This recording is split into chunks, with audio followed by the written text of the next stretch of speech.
सिर्फ एक कंबल। सर्दियों के मौसम में एक बूढ़ी औरत अपने घर के कोने में ठंड से तड़प रही थी। जवानी में ही उसके पति का देहांत हो गया था और घर में एक छोटा बेटा था। उस बेटे के उज्जवल भविष्य के लिए उस माँ ने लोगों के घर घर जाकर काम किया।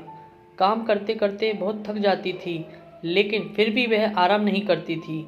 हमेशा एक बात याद करके फिर से काम में लग जाती थी कि जिस दिन उसका बेटा कमाने लगेगा वह उसी दिन आराम करेगी। देखते ही देखते समय बीतता गया। माँ बूढ़ी हो गई और बेटे को भी एक अच्छी नौकरी मिल गई। कुछ समय बाद बेटे की शादी कर दी। अब बूढ़ी माँ बहुत खुश थी क्योंकि उसका बेटा लायक हो गया था और अपने पैरों पर खड़ा हो गया था। अब उसका बेटा ही उसकी हर ख्वाहिश पूरी करेगा। लेकिन ये क्या, बेटे और बहू के पास बूढ़ी माँ से बात करने तक का वक्त नहीं है। बस इतना फर्क पड़ा था माँ के जीवन में। पहले वो बाहर के लोगों के झूठे बर्तन साफ करती थी और अब सिर्फ अपने बेटे और बहू के। पहले बाहर के लोगों के कपड़े धोती थी, अब बस अपने बेटे और बहू के। फिर भी वो खुश थी क्योंकि औलाद तो उसी की थी। सर्दियों का मौसम आ गया था। वो एक टूटी चारपाई पर घर के बिल्कुल बाहर वाले कमरे में एक फटे पुराने कंबल में सिमट कर लेटी थी और सोच रही थी कि आज बेटा आएगा तो उसे कहूँगी कि तेरी माँ को रात में ठंड लगती है, एक नया कंबल ला कर दे। शाम को जब बेटा घर आया तो माँ ने उससे कंबल के लिए बोल दिया तो बेटा गुस्से में माँ से बोला, इस बार घर के राशन में, बच्चों के एडमिशन में और बिजली के बिल में बहुत ज़्यादा खर्चा हो गया है। कुछ पैसे हैं जो कि बच्चों का स्वेटर लाना है, तेरी बहू को शॉल लेके आना है।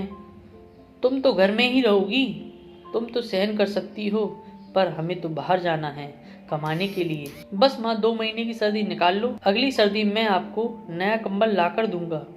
माँ अपने बेटे की बात सुनकर चुपचाप जाकर उस फटे हुए कंबल में सिमट कर सो गई। अगली सुबह हुई तो माँ इस दुनिया में नहीं थी। माँ की ठंड के कारण मृत्यु हो चुकी थी।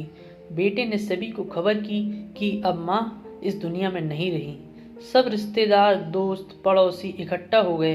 बेटे ने अपनी माँ की अंतिम यात्रा में कोई कमी नहीं छोड़ी। माँ की बहुत अच्छी अर्थी सजाई, बहुत महंगा शॉल माँ को उड़ाया गया।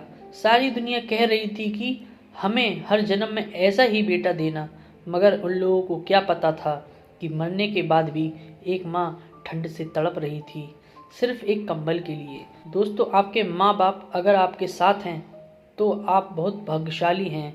आज आप अपने जीवन में जो कुछ भी हो उन्हीं की मेहनत और लगन से हो।